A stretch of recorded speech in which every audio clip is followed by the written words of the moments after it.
and thank you all for attending. I'd like to emphasize the Q&A. Jot down any points that you think you expected me to discuss and weren't discussed, or weren't clear, or were omitted, and we'll discuss them at the conclusion. If you think of something after we've ended the webinar, please contact me through Compliance IQ, and I will respond to that. If it's a general interest question and answer, we'll try to send that to all of you in attendance.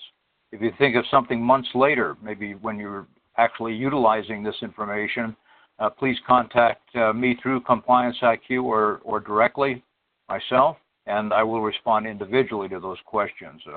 I value that input, so it's not an imposition. I'm going to be talking about human factors engineering, or usability engineering, or use engineering, as defined by a standard accepted by the FDA and recently updated, IEC 62366. Dash 1 we're going to talk about primarily, that's the regulation or the standard. Dash 2 is the guidance to implement the standard, some suggestions, not written in concrete, so to speak. So we'll look at those, and it presents a 9-stage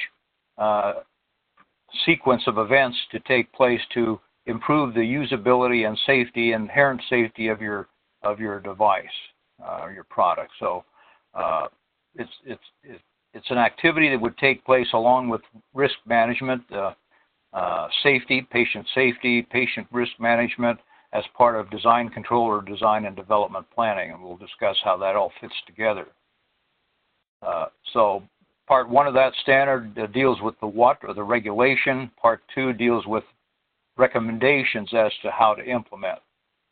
And the purpose for updating this standard was to make it more in line with ISO 14971. I'll mention this as we get into this specific point, but what is interesting is it references, and this is published, Dash 1 was published in 2015, Dash 2 2016, and it references ISO 14971-2007, reducing risk as low as practical, as opposed to 2012, reducing risk as low as possible. Of course, ISO 14971 is being analyzed for possible update as well down the road, so I'm not sure what will end up out of that. As with everything, there's a desire to harmonize to all international standards, including US FDA requirements, part of this global harmonization effort regarding regulatory requirements. And really what we see at the FDA side of it in the US is being replicated by quality management systems like ISO 9001 worldwide, electronics, automotive, aerospace, aircraft, motorcycles, optics, electronics, you name it, all those things. We're going to look at the planning requirements to go through the stages. There's no one way to document the information, so you're given a fair amount of leeway on that as long as you cover the key issues. Even the part 2, where it gives you guidance, is not the only one way to do it, so to speak. So it lays out a defined process that you document, and as I mentioned, it will satisfy the requirements of human factors engineering on the part of the FDA.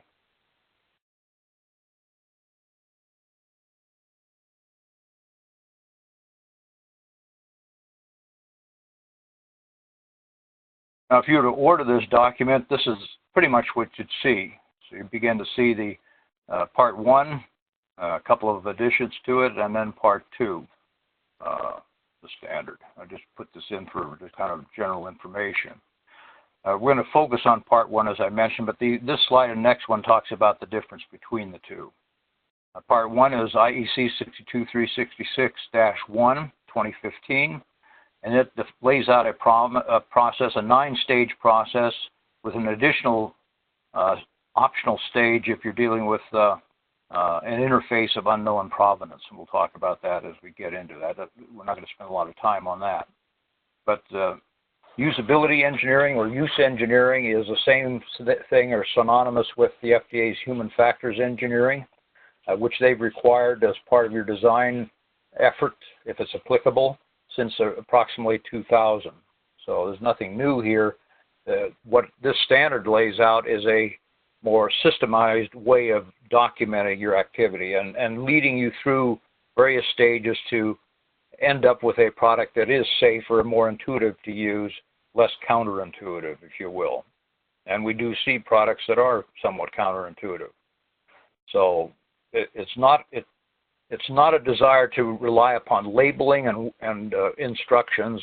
It's primarily focused on developing a design that is intuitive no matter what the person's language background, because we see more and more, even in the United States, clinicians, a nursing staff, etc., are multinational.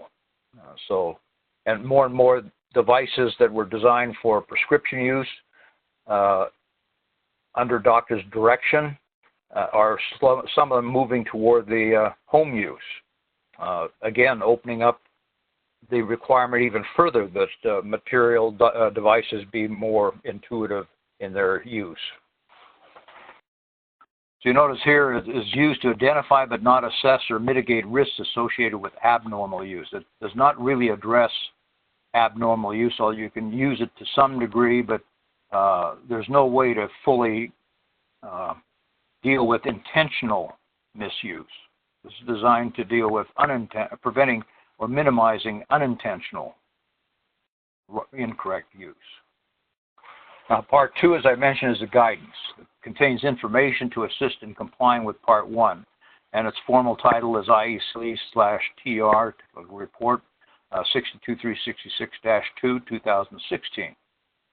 The Part 1 is the standard or the regulatory requirements.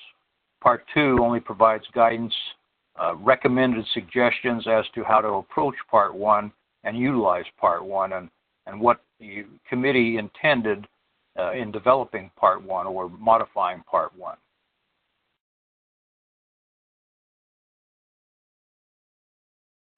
So let's spend most of the time focusing on Part 1. We're going to look, first of all, at the table of contents to see, get an overall scope of the entire standard and its expectations. 1 through 4 deal with definitions and then general requirements, and 4.1.1 talks about the process. Generally, it's not a one defined process, but it's generally the basic steps you go through in performing usability engineering or human factors engineering. 4.1.2 talks about risk control, especially dealing with the user interface. Now, other slides talk about what this interface is, but in the terminology used in the standard, the interface is the part of the device that interacts with the user. It could be a knob, it could be a label, it could be the shape of the device, it could be a screen, the inputs to the screen, the outputs from the screen, all those things that cause a device to communicate or be communicated with by the user or the patient. And information for safety is regarding usability, because one of the purposes of developing usability requirements is to increase the safety of its use.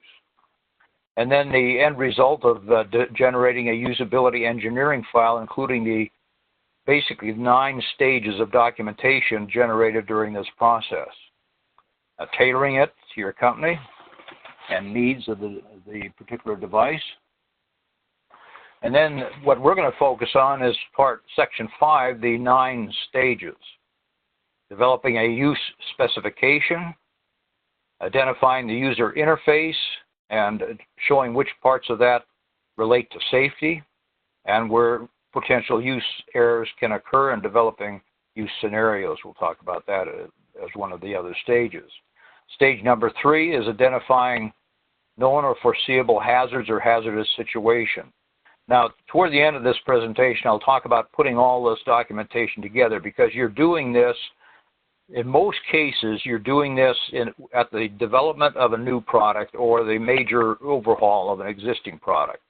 So you're doing design control, or as ISO talks about, design and development planning. Design control under 820.30, design and development planning under ISO 13485, 2016, 7.3.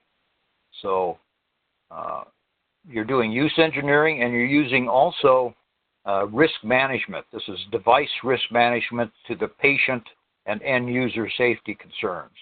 And that's under ISO 14971, 2007 or 2012. As I mentioned, this document specifically references 2007 of ISO 14971. In both cases, you'll generate a risk management file and a use engineering file as part of your activity documented in a design history file or design and development file. So you begin to see that this is one component of the overall development of a new device. It is to be done concurrently with the design, because what you do here and what you do in your risk management is come up with points that drive the design of your product in a safer direction. Maybe changing some design elements or some contemplated design elements to make them safer and more readily usable intuitively. Now, number 4, 5.4, talks about after you develop the hazards and the hazardous situations, the list, then you come up with the various scenarios of where those hazards would come into place. So, you're kind of brainstorming what could happen to cause this type of hazard. Whether you have evidence of that or not, obviously you'd want to draw upon CAPA information, adverse events, databases, etc., wherever you can. But where this may be a totally new product to you as a company, and or you don't have ready access to others that have been involved in a similar type design somewhere else, you're doing a little bit of imagineering, if you will, regarding what could cause this kind of thing to happen, and what can I do to mistake-proof the device. Then you select the hazard-related use scenarios for summative evaluation. Now, the older version talked about verification validation. This would be synonymous with validation. This is the top-level evaluation, the final integrated system evaluation. But it also talks about formative evaluations, which are the interim testing verifications, if you will. Then, based on developing the use spec and the scenarios and the hazards, you come up with a user interface specification. That's where you actually start laying out the requirements for the knobs, the shape of the device, any color coding if that's necessary,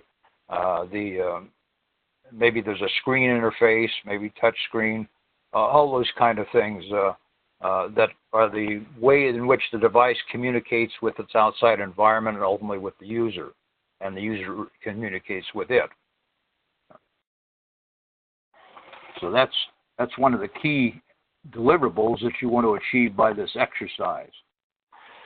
Then you figure out a way to evaluate the user interface or the various iterations of that user interface until you come up with the final one, various test plans, if you will. Then 5.7.2 talks about formative evaluation. This is the in-process testing, verification activities. And then the final planning for the summative evaluation. Then you perform these tests, the formative throughout the design process, the summative at the end as a result. But the formative should be feeding into the summative, and the summative should consider all the formative end results in its development. And then you perform the summative evaluation on the usability of the device and its user interface, which is what you're primarily focusing on. And then I mentioned, in addition to these 9 steps, there's a 10-step if you don't have history on a interface. Maybe you get a graphical user screen interface, and there's no history of it having any kind of use engineering. So how do you do that? Well, stage 10 allows you to replicate the key points of the previous 9 in dealing with such. Some of you deal with software, soup software of unknown provenance. Well, this is kind of the same thing. This is an interface of unknown provenance. And you supply the documentation that it wasn't, either was never generated or may have been generated and lost and not available to you, to show that you've gone through this process and the interface of unknown provenance fulfills its role as being the least likely to cause difficulties in use of those available to you.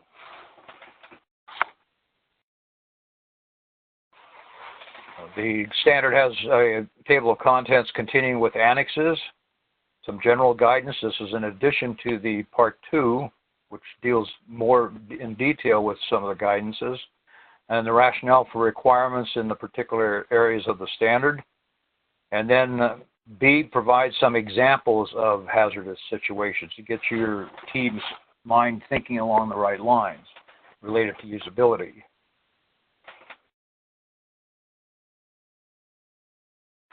Annex D provides some additional information which would be supplemented by Part 2 as well. Types of medical device use and examples. Annex E deals with essential principles that are being addressed by the standard, and then a bibliography and definition of terms. Figures talks about the interaction between the user and the medical device, the interface being that point of contact, so to speak. Deals of the types of tasks and functions within a use scenario and developing a use scenario. Maybe trialing it out, doing some testing with subjects. The goal is to actually utilize this with people somewhere in the stages of your formative testing or summative testing, but definitely in the various stages of appropriate development actually involve people that are not overly familiar with the device but have the level of knowledge that would be equivalent to the user base you anticipate. Relation A3, a relationship of tasks and functions and use area within a hazardous use scenario. So again, showing you some of the structure that are suggested on the part of the individuals preparing the standard, what they kind of expected as they wrote the standard and came to a consensus on it. The relationship between the risk management process, I've mentioned this should be parallel to or in concert with your risk management activity during the development of a product. It should be early on in the development of a product. Once you know pretty much the configuration of your product, the various things it's going to do, what it's not going to do, and then you start working on both the risk management file and this use engineering file. Because the purpose of the file is not to satisfy a regulatory requirement. The purpose of the activity documented by the file is to cause you to make changes to the device to render it safer than it was if you hadn't gone through these exercises. And then you notice here the reference to 14971, 2007, device risk management. Bear in mind that 14971 deals with patient and user risk. I have been called upon occasionally to remediate companies that got into trouble with the FDA overseas in Europe. They passed numerous notified body audits or inspections, and they failed a U.S.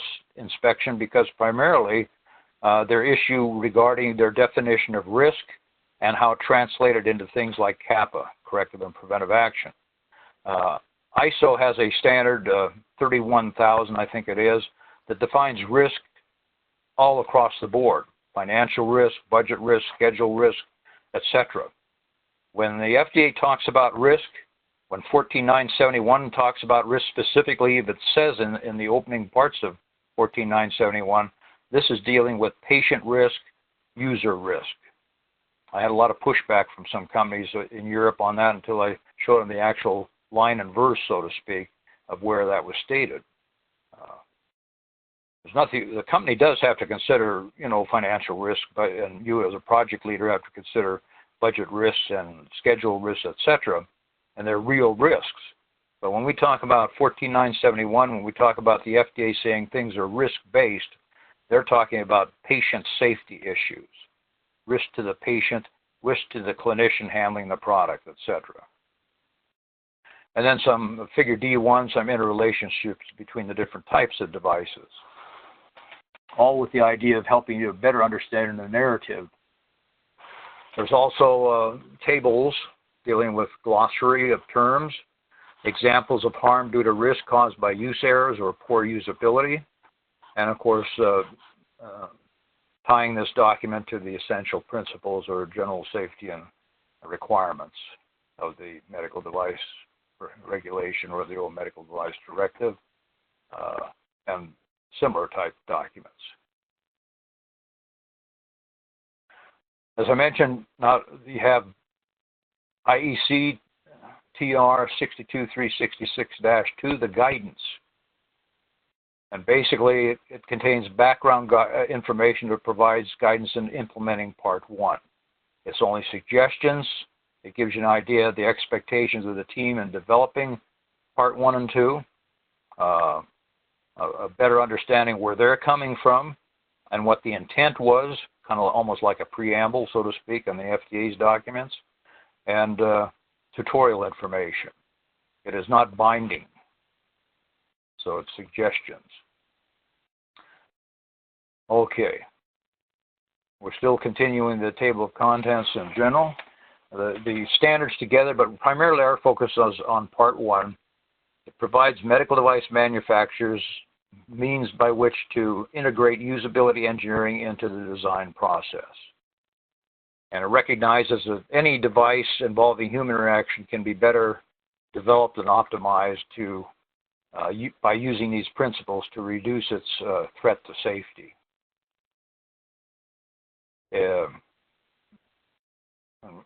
Again, you notice the point of user interactions with the devices, even to the point of such things as attaching accessories to the device, understanding warnings. The reliance, though, is not heavily upon warnings in terms of labeling, cautions, labeling, instructions for use, as it is in the inherent obviousness of the design of the product and its interfaces, such as knobs and screens and things like that, and interconnections. The goal, like I say, is to mistake-proof the device as much as possible.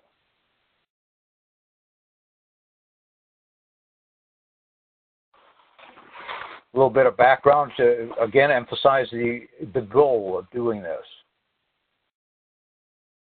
It says it addresses an ongoing concern by regulatory agencies in both the U.S. and the European Union using human factors engineering and usability engineering, or the ability of a human to interact easily and relatively error-free with a system, product, or procedure.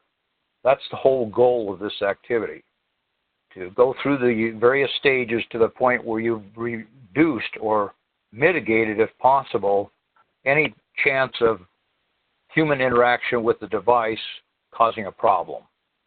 That the human interaction is the way it was intended to be used, not unintended, unless it's intentional, as I mentioned earlier. Now, the FDA views human factors engineering as mandated to reduce user error and make medical products use as close to intuitive as possible, especially since 2000.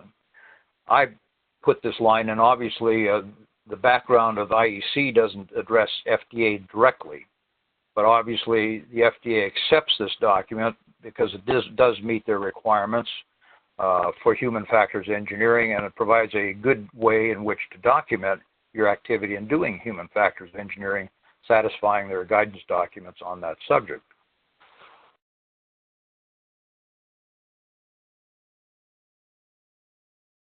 Here's a quote from another one of their guidance documents. This is not in the standard, the IEC standard. CDRH, Centers for Devices and Radiological Health, considers human factors testing a valuable component of product development for medical devices. So if you look at design control, you will find mention of risk management there. You will not find mention of human factors engineering, but the assumption on the part of the FDA is, and the expectation as stated in this guidance document, is that you will do device risk management and device human factors engineering as part of your development of a product or the enhancement of a product. The IEC 62366, the second bullet point, is an attempt to address errors caused by poorly designed medical device usability and increasing cause for concern. And I quote this point here: NIH, the National Institute of Health, has reported deaths in the U.S. for medical errors between 140,000 and 195,000 per year. Now they've been publishing numbers for about 20 years. I remember when they first came out, they started around 90,000 errors, and it's gradually ramped up each year. Now, that's a guesstimate, and it's been challenged a lot, but there's no question, and no one argues the fact that there are a large number of deaths per year caused by medical mistakes or failure to interpret handwriting of doctors correctly for prescriptions, any number of things. Anytime something happens where a patient dies where that patient did not have to die based on their medical problem, but they died because of something that enhanced the medical problem or created a new medical problem because of a human improper action or misuse of something. So whatever that number actually is, it's way too high. Everybody agrees with that. And this is one attempt to drive that number down when companies employ these principles. You notice that next bullet point says a more than third of these medical devices, against a guesstimate, involve usability issues. And it's a process-based standard, a user-centered design process. So what it outlines is 9 basic steps in this process, 9 documentation areas, 9 activities to be performed to complete a usability engineering process as part of your design process. So it requires a systematic usability process. So this is what's being laid out in the standard, that systematic process. So the goal is to help medical device manufacturers design for high usability. I spent a lot of time on this because if you understand this, you won't get so worried about what is the exact linear steps or stages. You'll want to cover the broad brush. We've done this, we've done the use specification, we've done the user scenario, rather than worrying what should that document actually literally look at. What are the regulatory agencies actually expecting? Now, in most cases, with the FDA, you're not going to have a lot of problem with them as long as you meet the intent of the various stages. And with most cases with your notified body, you're not going to have a problem if you basically follow it either. But before you do, if you're dealing with a notified body for CE marking for sale of product outside the United States, I would urge you to talk to your notified body as to what their expectations are in the various steps that you go through in doing this process, so you don't spin your wheels going down the wrong path. But personally, in my own dealings with notified bodies, I've never seen any problem as long as you come up with a reasonable definition. It's defined by your SOP, you follow your SOP. And certainly I've never seen an FDA inspector challenge your interpretation of something as long as it's in the ballpark.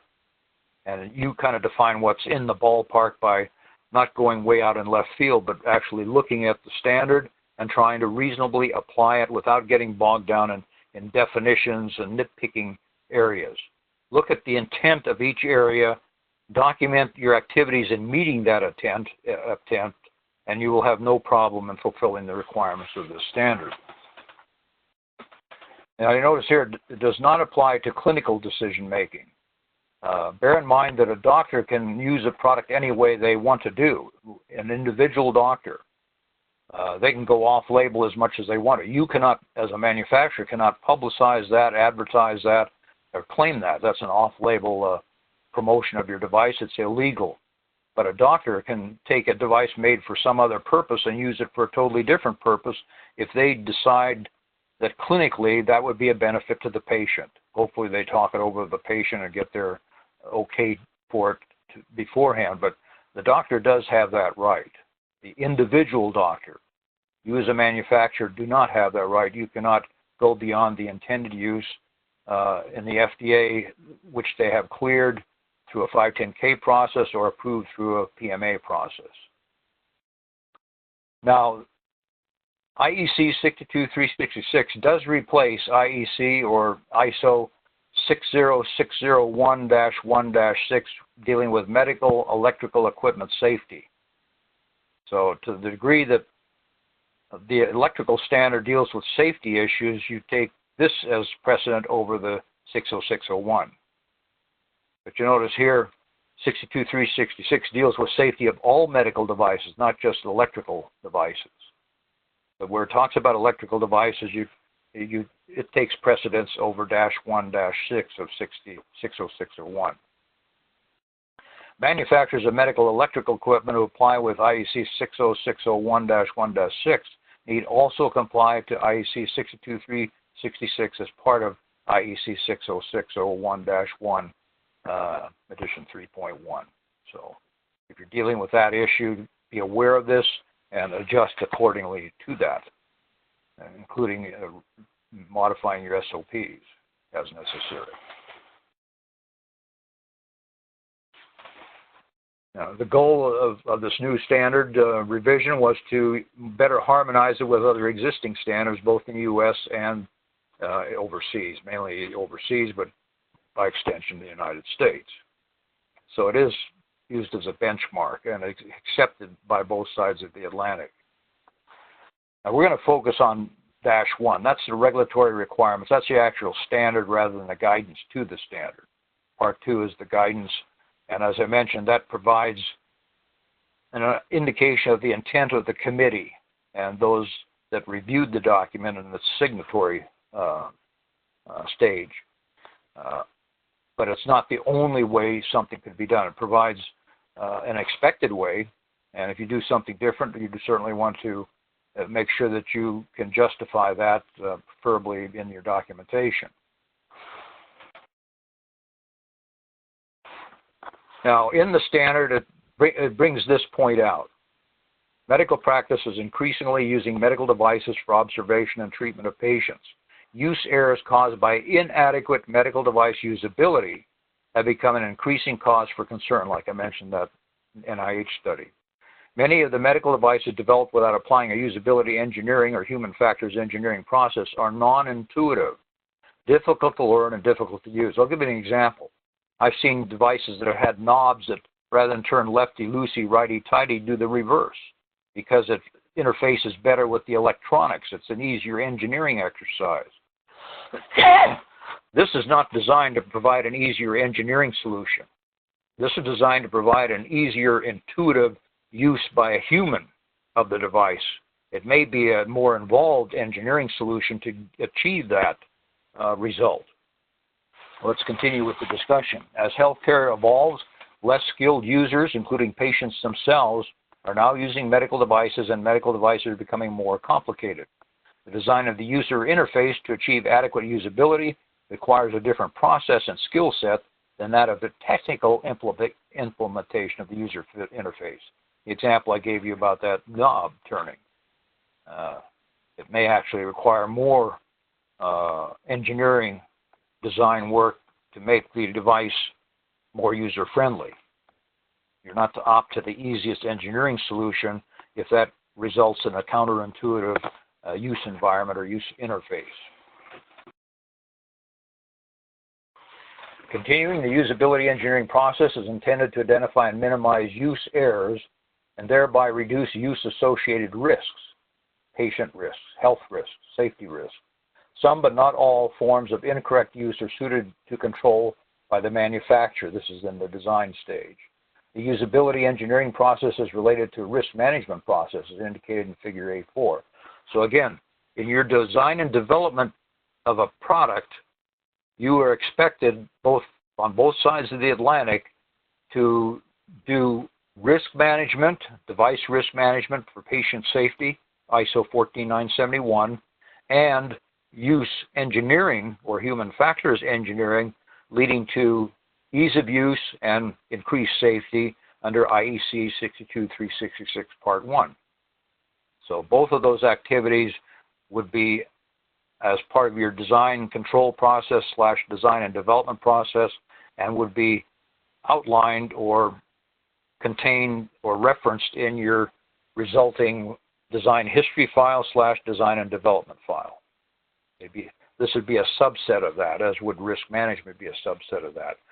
So all those activities are going on. The design of the product, the conducting of a risk management file that is to act upon the design of the product, and the development of the use engineering file, which documents the activities and steps necessary to enhance the design to make it more usable during the development of the product.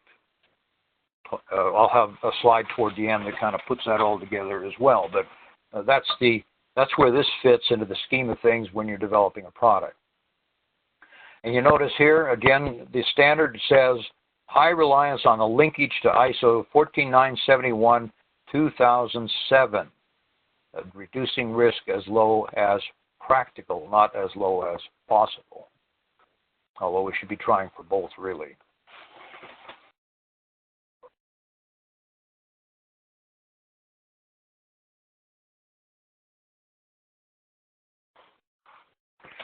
So this standard focuses on usability engineering to optimize medical device usability as relates to safety. That's the key purpose of this. Reduce hazards, or reduce the chance of a hazardous situation being made to be a hazardous situation or made worse by the poor usability of the device. Now it mentions here the technical report, that's the guidance document, relates to usability and such as task accuracy, completeness, and efficiency and user satisfaction. Those are minor issues, though, to the goal of reducing risk or increasing safety.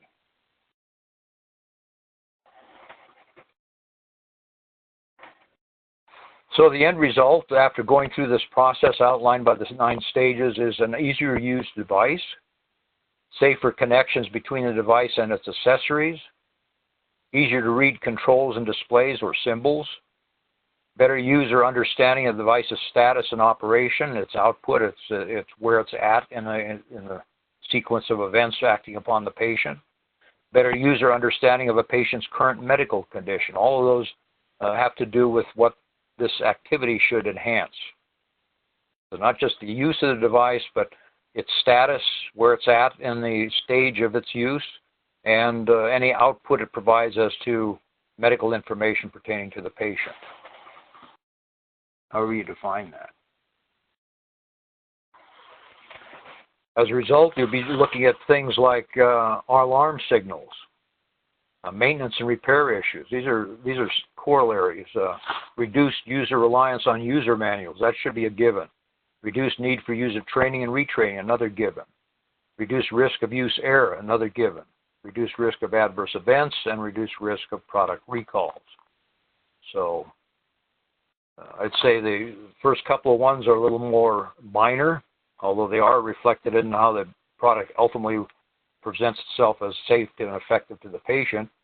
But then the reduced reliance on external manuals, tech manuals, operators manuals, user manuals, reduced need to try to retrain and train personnel, like in a hospital. You've got 3 shifts with high turnovers, and reduced risk of use error, not abnormal or intentional misuse. And then, of course, the end result is you're going to have less adverse events and less need for product recalls for safety reasons. So let's get into the actual 9 stages. Remember, don't try to over-engineer this information. Look at the basic goals of each stage and look at ways in which you can run those goals, achieve those goals, and document it. And then compile all that documentation into the use engineering file. And then, of course, the end result is to translate the information generated by that documentation into an improved design. It's more intuitive, safer to use. So you prepare a use specification. You identify the most important characteristics relating to the use of the device. It could be a list, a narrative, talking about the intended medical indication. Now, for those of you dealing with the FDA, you would have a indications for use statement you submit in your 510K. You can't go beyond that, where you're talking about off-label use of the product. That doesn't mean you don't. If you're aware that it is used different ways by doctors, you may want to consider that element in your design consideration. But you need to be careful that you're not designing it to be obviously facilitating off-label use. That's a difficult little balance act there, but make sure you aren't promoting off-label use when you're doing this. Patient population. Even if you do clinicals, you never fully exhaust the patient population problem.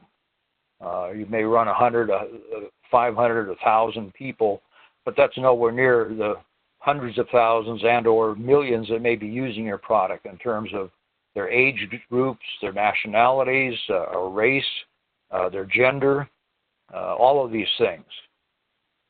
But if you are targeting a general population, you must plan for that. Neonatal, geriatric, whatever, male, female,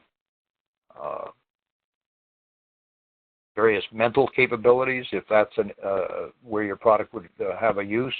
All these issues have to be considered when you're developing a use spec, because this is going to drive basically the rest of your activities.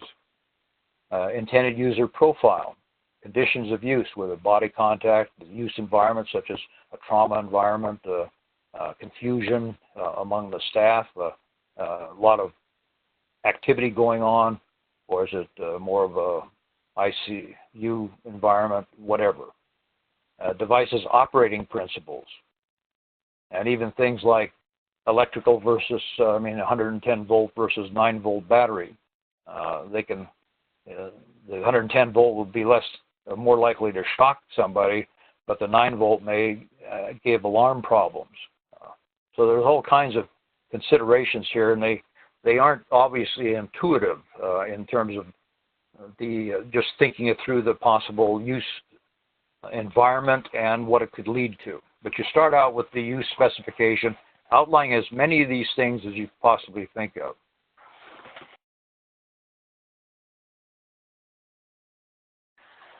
Then you develop the identification of the user interface characteristics related to safety and potential use errors. So now, once you consider the use spec, now you start looking at the device itself and what are the things the people that are coming in contact with the device are going to be exposed to. Either they touch the device and manipulate the device, or the device provides tactile feedback or written labeling feedback or graphic feedback or whatever, sound feedback, whatever. These are the things you have to consider as you look at the user interfaces. What are the things that a human interfaces with the device?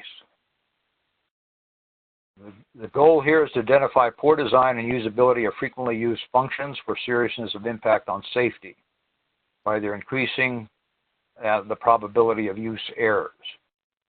So you consider normal use, both correct and erroneous normal use, not abnormal use or intentional misuse, and use error. Remember, the FDA and other regulatory agencies more and more do not accept a bottom line decision of a problem as being a use error.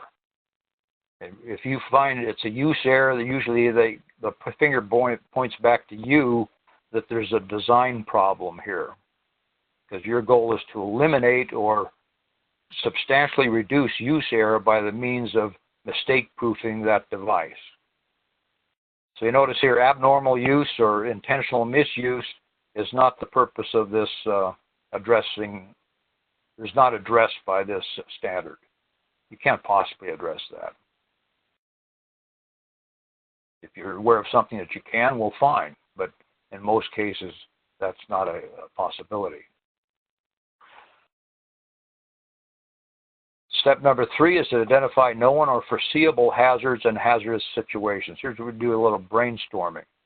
You may have a history with this type of device, so you have a lot of CAPA information. You may go to the FDA's website, MOD website, Manufacturer User and Device Use Database. You may go to adverse events. You may look at journal articles. ECRI, Consumer's Report of Medical Usage of Devices, whatever. You look at these various sources to determine what are the foreseeable or known hazards, and even blue sky some things. But what if this happens? What if that happens? I've seen this happen elsewhere with something else, how could that affect this? And so you come up with this. Now, generally, when I do something like this, same with the risk management file, I will structure this myself as the project leader. I'll draft the skeleton, and then I will present it to the team, and we'll go line by line, and they'll look at the whole thing, and they'll look at line by line, and they will add their comments to that. Well, this should be considered. Maybe you're overdoing that point. We need to add this element, and so on. You present them with a skeleton, they start to flesh out. To me, I find that's the easiest way to accomplish this type of activity. But however you choose to do so, you want to address all the obvious and also potentially foreseeable hazards and hazardous situations in drawing this up. You notice here you have to consider 14971, so that should be going on concurrently. You're kind of as a catch-22 because you're looking back and forth and all this also feeding into your design as you move along. You can't wait for all this to be completed. Ideally, it'd be nice if it was before you actually start the design, but you should be starting this pretty much with the start of the design process with a commercially viable project, and then get to the point where you can roughly finish out this process and the risk process early in the design and development of the device process, where you can now feed in. You're dealing with various prototypes, but now this information developed by these activities will allow you to select the best choices in the actual final design that will render that device safer than it would have been otherwise. You're specifically focused on hazards related to usability here. Now, in your risk management file, you're dealing with other hazards and may have to be addressed by other design elements, if they can be. And then list elements of the device that could impact safety.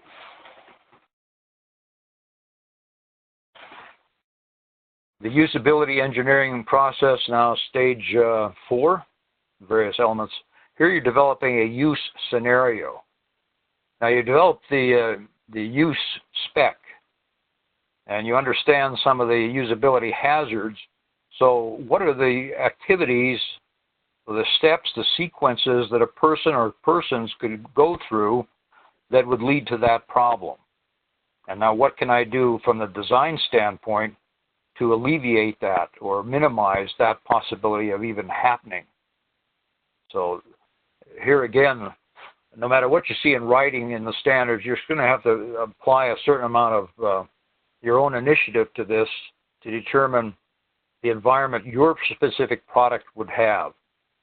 And whenever I recommend companies work on developing a risk management file and a usability engineering file, I recommend they have a clinician as part of the team, a clinician familiar with the use of that type of product on a patient.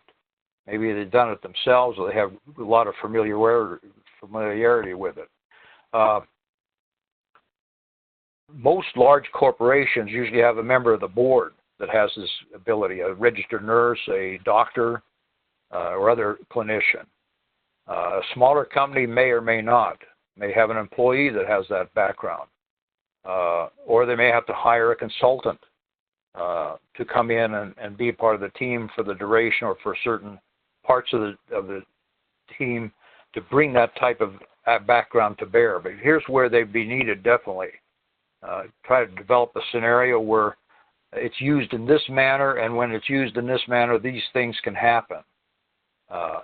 Or these things happen when it is used in this manner, working backwards and forwards to come up with various scenarios. And then try to look at ways now the design, a change in the design, can dial that scenario out as a consideration.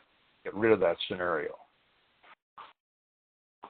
So you notice some of the things, the sequence of tasks that a user has to perform to operate it, the response from the device, from the user inputs. Again, it can be tactile, it can be graphical, it can be sound, or some output in terms of movement of material, fluids, whatever. Helps define the relationship between the user and the device user interface in all its aspects and meanings. Remember the user interface, the key definition of that. And identifies the device's primary operating functions. So your use scenario is really considering all those elements. What are the things that a person does that brings those elements into play, and what can we do to minimize, by design changes, the risk of doing something improperly that would lead to a hazardous situation and a negative safety impact on the patient. So here we have the user does certain things with a certain expectation of a result. Now, the user interacts with the interface. The interface translates that immediate user input into some mechanical input or whatever in the device through software or mechanical hardware activity. And then we see the result as some kind of output, whether it's on a screen, whether it's on something being administered to the patient, whatever it is. And so that translates into the expected result.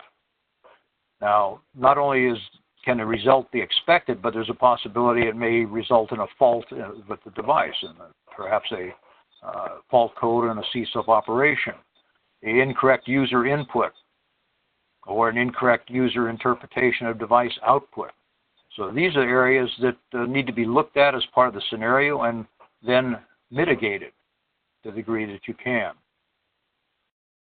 So the concepts are simple, but the implementation is not easy. It requires a lot of backwards and forwards discussion and a manipulation of prototypes to achieve this. Identify and describe the user scenarios continued with the types of use: normal use, correct use, user error, but not abnormal use. And again, we're talking about 2007 version of 14971. So if you commit a use error, it leads the device ends up doing an unexpected response, or a result in a hazardous situation, or both.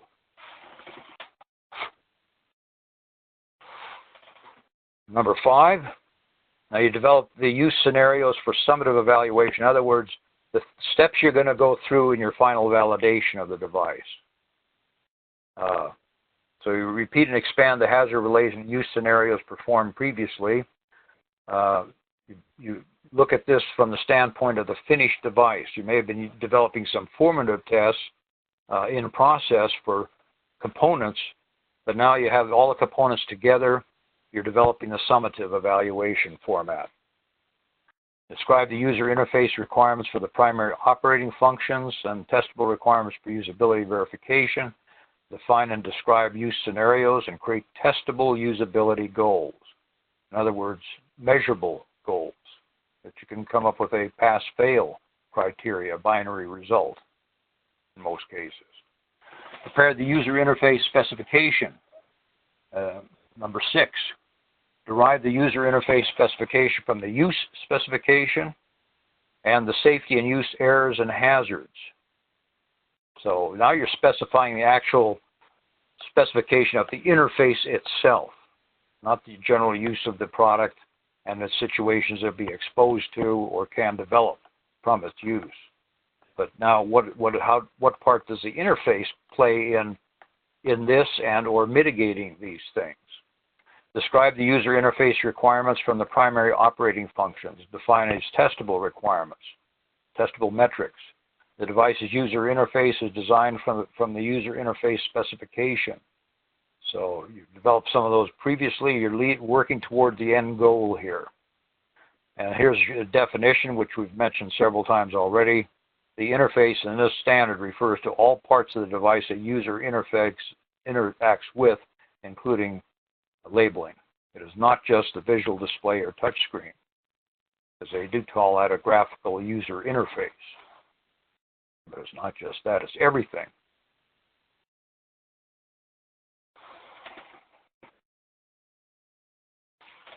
So some of the steps necessary to develop the user interface spec down below is above it. Preparing the use spec, step 1. Preparing the identification of safety and use errors and hazardous situations, step 3. Developing the use scenarios, 4. Leading to the establishing the user interface specification, which is the spec that will define the actual interfaces that are designed in and or purchased as part of the resulting device.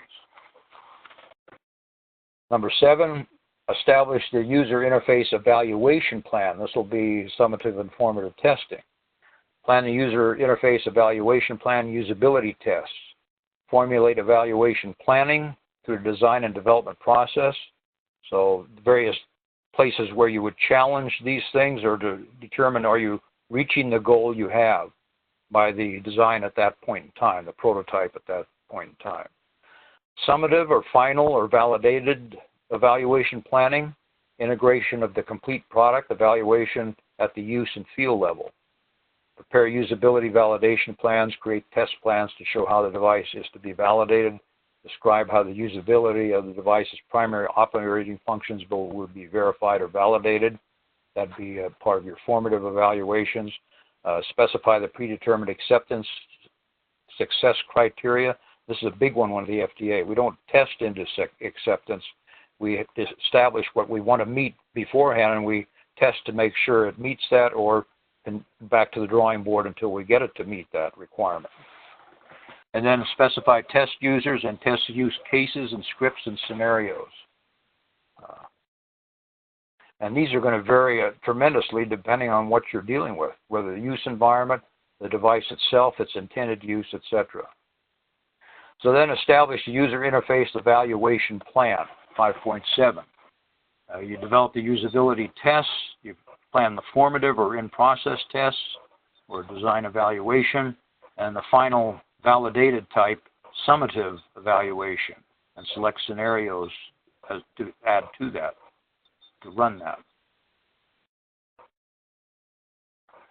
Number 8, perform user interface design, implementation, and the formative evaluation of that interface design.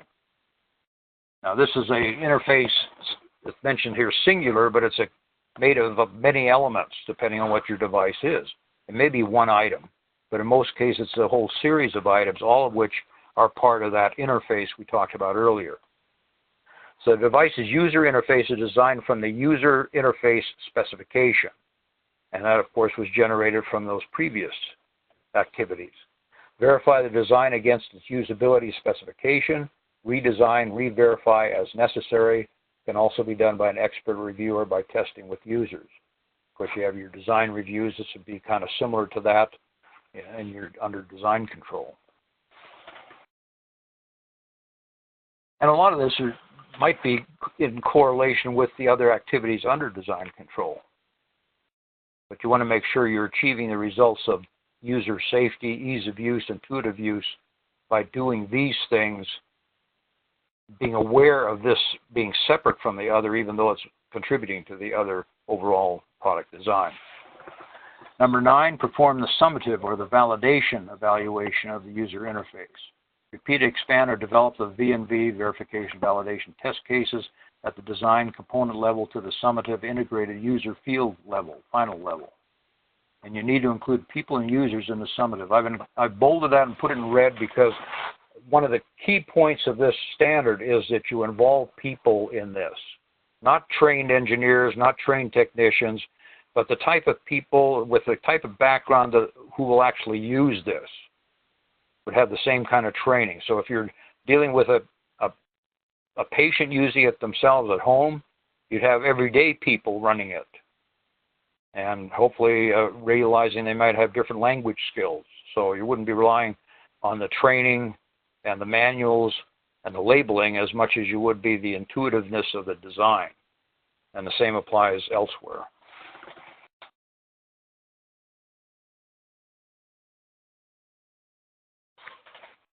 Now I mentioned there is a 10th element. It's a kind of a separate stage. It combines all the other stages.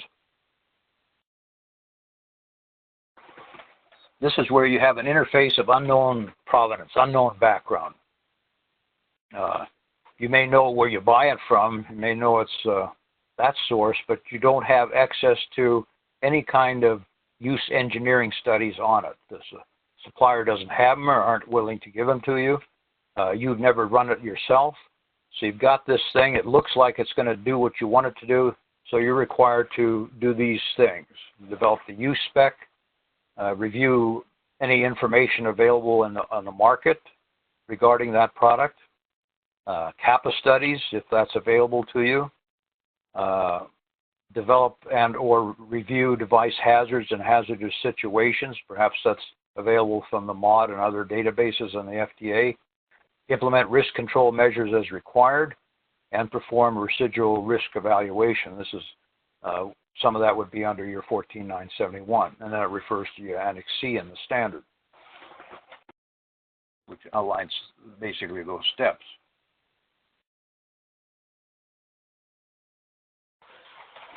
Now, if you look under design control guidance documents on the FDA and some discussions of design control, they will bring out time and again, it's an iterative process, and that's true of this activity too. When they're presented in webinars like this, when they're laid out in standards, when they're laid out in GMPs, it's always presented step by step, linear. But in reality, you're bouncing back and forth. I have a slide that's used under design control that shows a linear process, very neat and clean. But in reality, you go so far with something, you reach a dead end. You go back, you make some tweaks, you do some more design work, you retest, and so on. So it's not a nice, literal, linear sequence, even though it's taught that way and presented that way. It's somewhat messy, but it has to be documented. So it is iterative. Usability is iterative. The old design process is iterative. Now, you notice here the second bullet point, if the acceptance criteria described in the usability validation plan are not met, the process loops back to the user interface design stage. So again, rather than nice one step leads to the next step, you may be bouncing back and forth a little bit. The stages parallel those in the U.S. device GMPs, 21 CFR 820 design control, and the guidance documents and discussions of design control. A lot of them came out in the 1990s, mid-1990s. And then ISO 14971, medical devices, application of risk management to medical devices, which again is not a nice linear process. When I develop the documents even, I'm bouncing back and forth between the different types of documents that I utilize. So compliance with this standard's usability engineering process should result in residual risks associated with the usability of a medical device as defined by ISO 14971. Those residual risks being acceptable unless refuted by objective evidence. Now, that's specifically true of reducing risk as low as practical, but to some degree, to have a device at all, even though there is some risk involved in it, may also apply where reducing risk as low as possible. Now, this is not in the standard, but I include it because it gives you an idea of several things. The process with software, and many devices now come with hardware or software, firmware or software. But you notice here it also helps you to appreciate what we're talking about with various tests. This is one of several types of V models for software development. You start at the very bottom with the programming, and then you develop various tests with maybe the software runs a component or several components. You test each of the components the software is running in, black box testing, if you will. And then you put all the components together, you do integration testing. If those components also work within a total system, you do a system test. And then wherever you reach the top of this chain, you do an overall validation of the entire requirement against the stakeholders' requirements. So at the top level there, you've got what is called the summative evaluation testing. These other tests along the right-hand side of the V are various types of formative tests. And that gives you an idea not only with software, but kind of the definition of formative and summative.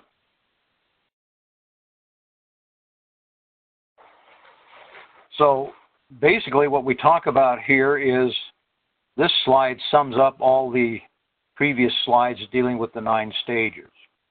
Up at the upper left-hand corner, you have prepare the use spec, standard reference 5.1, or the first of the 9 stages. Identify safety and use errors, that's number 2. Identify hazards and hazardous situations from those safety and use errors. That's number 3, based on the use spec itself, where this product is used, what it's designed for. Identify hazard and hazardous use scenarios. In other words, the situations and the scenarios or the environment where what kind of actions on the part of people and the environment would cause that hazardous situation to develop. Now, what can we do to modify intuitively the interaction of the person to the device to eliminate or scale back that hazard? They develop these scenarios. They will be using those scenarios to develop the tests.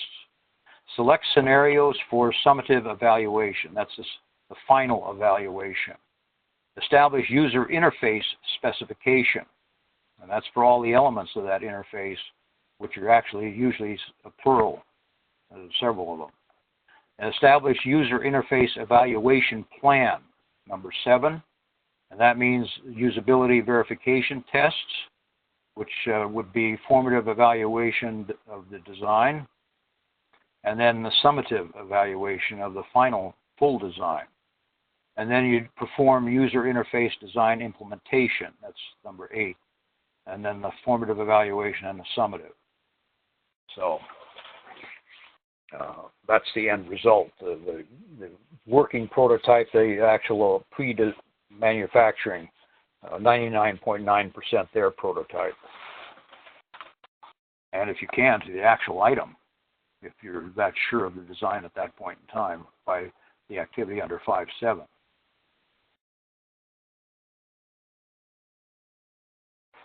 So now you've done all these things, and hopefully you're compiling this file as you go along. I have generally had poor success when I've waited to put everything into a file at the end. I prefer putting things into the file as you go along and then sorting through and organizing and maybe removing any duplicate items at the end and then writing a cover narrative that ties everything together along with a table of contents. But you can do it any way you want to, but that's been my personal experience and that of many others. So your paperwork deliverable or your electronic record deliverable is the usability engineering file per IEC 62366-1/2015. As also the activity, a device risk management file and report per ISO 14971 2007 or 2012. So each of these activities go into this file, the documentation to show that you did them and the results from that, and the results how to translate it into design changes or cross-references or references to other change documents or numbers, etc. So you tie it all together by means of the actual documentation or references to other documentation. I like to have the document as freestanding as possible with everything there, non-controlled copies. The file would be a controlled file, but some of these feeder documents where you have the actual documents used in design transfer elsewhere, the controlled documents, but you have a non-controlled version of the initial document that you developed during this process in this file. That's the way I prefer doing it. It's not the only way to do it, but I like to have everything there rather than trying to pull things out of archives, etc. Now, I'll reiterate this a little later at the conclusion here too, but just want to state this fact that the usability engineering file will cross-reference the risk management file. It'll be part of or cross-referenced in the design history file or design and development file. So I would have the usability engineering file as a control document, which you can update over time if you find additional things or add an addendum to it. A copy of it that's non-controlled, I would put in the design history file, and the same with the risk management file. The formal risk management file, the actual one, the one that is being used in the company, is a controlled document. But the version of it that was used during the development of this process of usability or design of the device, that copy, I would have a copy of it in the design and development file or the design history file, my own personal preference. If not, just have a pointer toward it, but you'd have to reference not only the document, but which version of the document was operable at the time you were doing these activities. Many different ways to do that, but I outlined the preference and why of the way I have it. So the usability engineering file would have the use specifications, the use scenarios. Now these are as defined by the IEC 62366 Part 1 standard. The use interface specification, usability verification or formative evaluation, the usability validation plan, summative evaluation, and the usability validation or summative evaluation results. Those would be the minimum things that should be in your file, or if they're large enough and you don't want them in the file, they'd be a pointer to them. But certainly the file would have that as an element of it, whether it's physically in it or pointed to another control document. That's what brings out in this first sentence. But the file, the last point here, the file enables efficient auditing of the design and development process to ensure regulatory requirements have been met. That's both by outside people, inside people, and your own design team. I like to stress the value of these tools under design control, design and development planning as intellectual property retained by the company. In the past, we relied a lot upon an engineer's memory, but the engineer can move on, the engineer can get sick or die, their memory can be compromised, whatever. Or they can take that information somewhere else and start up their own company. To me, it's valuable intellectual property, and outside of complying with the regulatory requirements and the results achieved by doing it, a better product, you also have captured your intellectual property by following the principles of design control and the documentation required by it, those 10 elements, one of them being the SOP.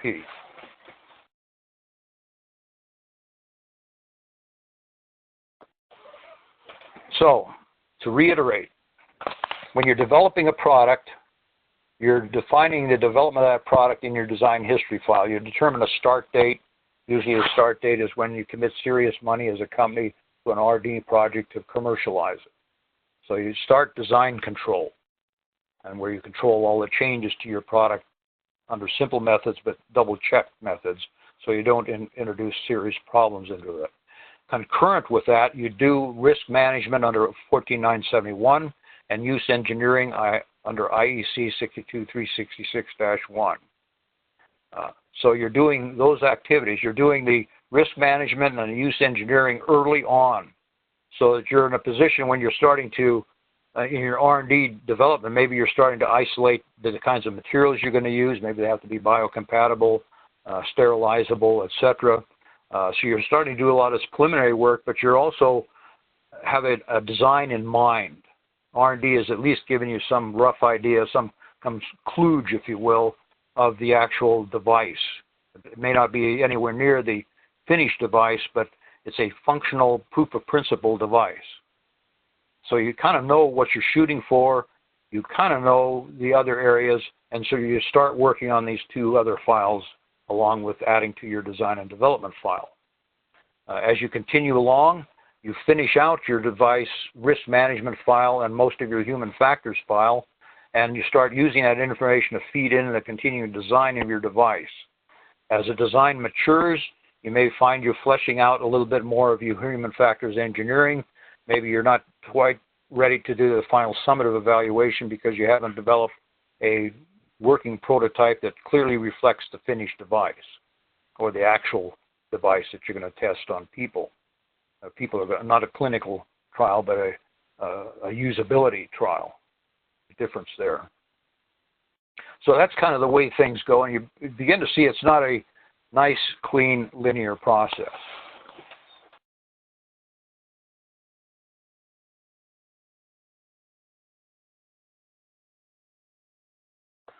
So we mentioned 14971, and 2007 is the version cited in the IEC 62366 standard. I like to compile a file and report that includes a written narrative with a discussion of the team, assumptions, etc., a hazards list, which I then explode into a fault tree analysis and 3, failure mode effect and criticality analysis for design, process, and user, all trace problems to the user. I include normal problems under failure modes as well. That eliminates a problem I see a lot of people say on the internet. FMEAs or FMECAs are not a good tool to use here. The ISO standard mentions them specifically. The pharmaceutical standard references them as well, Q9. And I just add the normal to the failure mode to eliminate that complaint that I see on some internet forums.